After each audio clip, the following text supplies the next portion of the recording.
Good morning dear student, कैसे हैं आप सब। मैं उम्मीद करती हूँ आप सब भी बहुत अच्छे होंगे और आपकी तैयारी भी अच्छी चल रही होगी। दोस्तों, आप सब भी जानते हैं कि सी टेट पेपर सेकंड में सोशल साइंस का एक सेक्शन होता है दोस्तों, जिसमें भूगोल, इतिहास, राजनीति शास्त्र से प्रश्न पूछे जाते हैं। तो दोस्तों, प्रीवियस ईयर के इस सीरीज में जितने भी प्रश्न आए हैं 2011 से लेकर 2021 तक, उन सबको कवर करेंगे।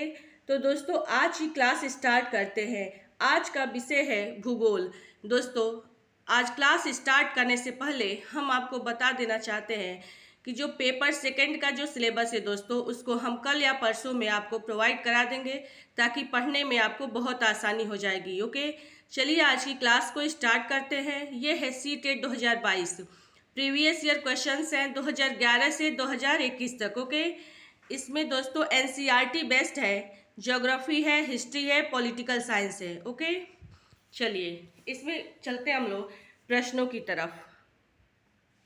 सी टेट प्रीवियस ईयर ज्योग्राफी का क्वेश्चन है दोस्तों। इसमें पहला है आपका, स्थल का एक संकरा भाग जो दो बड़े स्थलीय भागों को एक दूसरे से जोड़ता है, उसे क्या कहते हैं। उत्तर है आपका स्थल संधि कहते हैं दोस्तों। ठीक है, निम्नलिखित में से कौन सा महाद्वीप आकार में सबसे छोटा है। दोस्तों, आकार में जो सबसे छोटा महाद्वीप है वो आपका ऑस्ट्रेलिया महाद्वीप है। ठीक है, भारत का संविधान कब अपनाया गया था। 26 नवंबर 1949 को। दोस्तों, एक पॉलिटिकल का क्वेश्चन इसमें आ गया है। ठीक है, इस पर ध्यान मत दीजिएगा, वैसे अब बहुत इंपॉर्टेंट क्वेश्चन हैं, पॉलिटिकल में हम कराते रहेंगे। चलिए ज्योग्राफी पे ध्यान देते हैं। ठीक है, एडुसेट से क्या अभिप्राय है। एक मानव निर्मित भारतीय उपग्रह है दोस्तों। ठीक है, वात दिग्दर्शी का प्रयोग क्या मापने के लिए किया जाता है। वायु की दिशा मापने के लिए वात दिग्दर्शी का प्रयोग हम लोग करते हैं। ओके, वायुमंडल की निम्नलिखित में से कौन सी परत रेडियो तरंगों के संचरण में मदद करती है। दोस्तों, वायुमंडल मदद करती है। ठीक है, निम्नलिखित स्थल रूपों में से किसमें खनिज निक्षेपों की प्रचुरता पाई जाती है। दोस्तों, पठार में। ठीक है, जब नदी मैदानी इलाकों में प्रवेश करती है तो यह मुड़ जाती है और बड़े बड़े मोड़ बनाकर बहती है, उसे क्या कहते हैं। दोस्तों, उसे हम विसर्प कहते हैं। ओके, चलिए नेक्स्ट क्वेश्चंस की तरफ चलते हैं। अधिकांश दुर्गम क्षेत्रों में और आपदाओं के समय लोगों को बचाने और भोजन, जल, कपड़े एवं दवाओं को वितरित करने के लिए यातायात का कौन सा साधन बेहद उपयोगी है। दोस्तों, वायु मार्ग है। ठीक है, अगर देखते हैं दोस्तों, जब बाढ़ वगैरह आती है तो हम वायु मार्गों के द्वारा उन दुर्गम क्षेत्रों में भोजन वगैरह सामान पहुंचाते हैं। ठीक है, चलिए भूगोल की वह शाखा जो विशिष्ट मानव जनसंख्या की संरचना के विषय से संबंधित है, क्या कहलाती है। दोस्तों, उसे जनसांख्यिकी कहते हैं। नेक्स्ट क्वेश्चन है, निम्नलिखित में से कौन ऊर्जा का गैर परंपरागत स्रोत है। दोस्तों, सौर ऊर्जा। ठीक है, विशेष रूप से निर्मित टैंकों और तालाबों में मछली का प्रजनन क्या कहलाता है। दोस्तों, पीसी कल्चर कहते हैं। ओके, मनाकी पर्वत हवाई द्वीप सागर की सतह के नीचे स्थित है और इसकी ऊंचाई एवरेस्ट पर्वत से भी अधिक है। यह निम्नलिखित महासागरों में से किसमें स्थित है। दोस्तों, ये है आपका प्रशांत महासागर में स्थित है। ठीक है, अगले क्वेश्चंस पे आते हैं। निम्नलिखित में से कौन सी भूकंपीय तरंगे नहीं हैं। दोस्तों, हाँ या नहीं पे विशेष ध्यान दीजिएगा, इसी में कन्फ्यूजन हो जाता है। दोस्तों, पोताश्रय तरंगे नहीं हैं। ठीक है, निम्नलिखित परिमंडलों में से किसमें मानव सहित जीवित जीव पाए जाते हैं। ओके, जो जनसंख्या में भूतापन के कारण प्रभावित होते हैं। दोस्तों, इसमें है जीव मंडल। ओके, आइए नेक्स्ट क्वेश्चन देखते हैं। भारत का दक्कन पठार जो बेसाल्ट शैलों से बना है, निम्नलिखित में से शैलों की किस श्रेणी के अंतर्गत आता है। बहिर्भेदी आग्नेय शैल। ओके, निम्नलिखित स्थलाकृतियों में से किसमें छत्रक शैल पाए जाते हैं। दोस्तों, रेगिस्तान में पाए जाते हैं। अधिक गहराई में स्थित खनिज निक्षेपों तक पहुंचने के लिए गहरे छिद्र बनाए जाते हैं। इस प्रकार के खनन को कहा जाता है कुपकी खनन। दोस्तों, लद्दाख में पाए जाने वाला यूरेनियम एक उदाहरण है संभाव्य संसाधन का।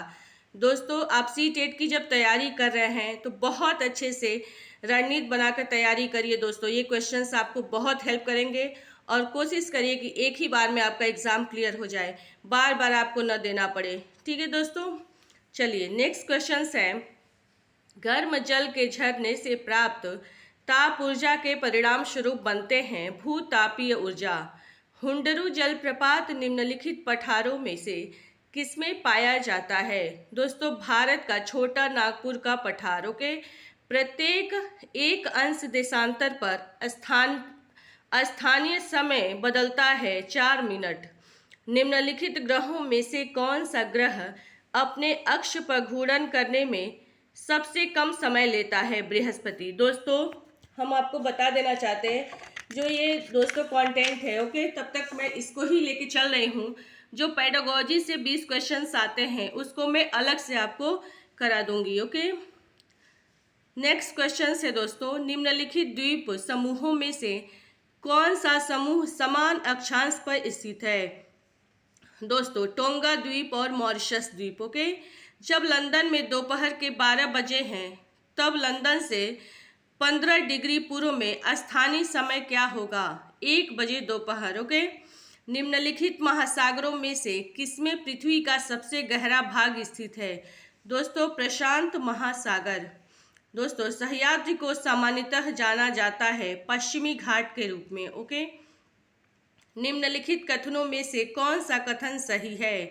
लेब्राडोर महासागरीय धारा ठंडी शीत धारा है, जबकि गल्फ स्ट्रीम गर्म यानी कोस्ट, ठीक है, धारा है। निम्नलिखित में से पछुआ पौनों की मुख्य विशेषता ज्ञात कीजिए। दोस्तों, ये अस्थायी पौने होती हैं। ओके, पछुआ पौने।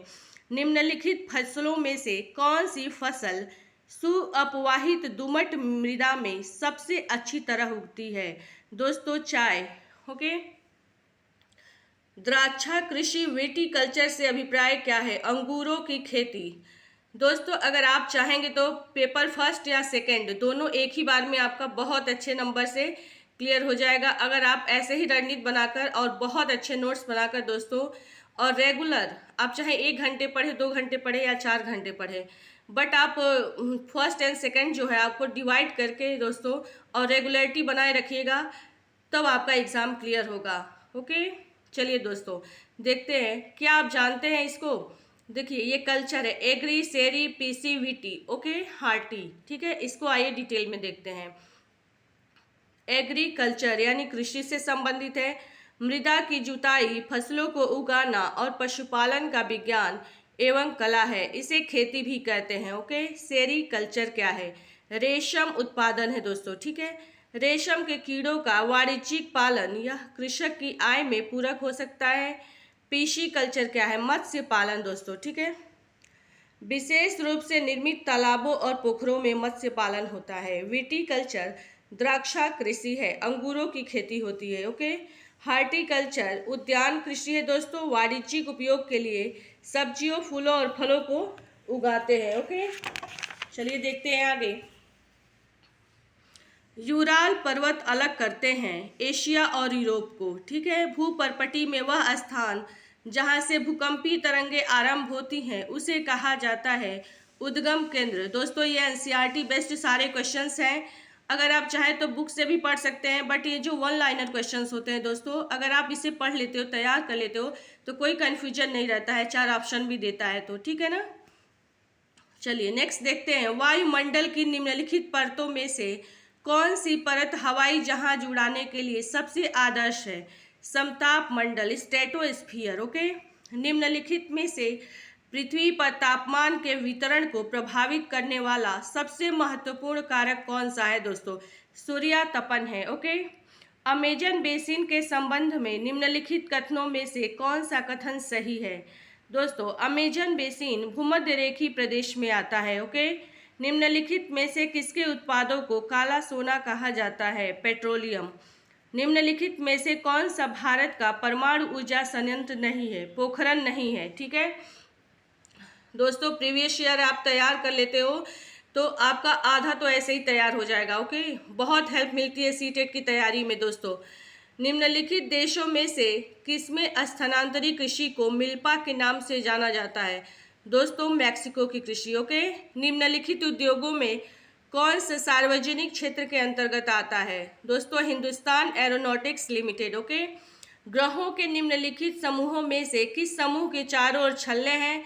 शनि है, यूरेनस है, बृहस्पति हो बृहस्पति। ओके, पृथ्वी को भूआव के रूप में भूआव है। ओके, भूआव के रूप में क्यों वर्णित किया जाता है? निम्नलिखित में से सही विकल्प चुनिए। पृथ्वी ध्रुवों के पास थोड़ी चपटी है। दोस्तों, निम्नलिखित में से मानचित्र का कौन सा एक घटक नहीं है, आकार नहीं है? ठीक है, एक कक्षीय समतल पर पृथ्वी के अक्षांश 23.5 अंश झुकाव आनति कोण क्या है? 66.5 अंश। ओके, निम्नलिखित में से कौन सा एक उष्णकटिबंधीय घास स्थल है? सवाना है। ठीक है दोस्तों, आइए हम लोग देखते हैं घास स्थलों के बारे में।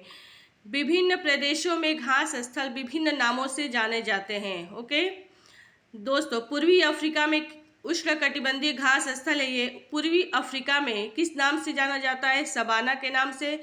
ब्राजील में जो घास स्थल है वो किस नाम से जाना जाता है? कंपोज के नाम पे।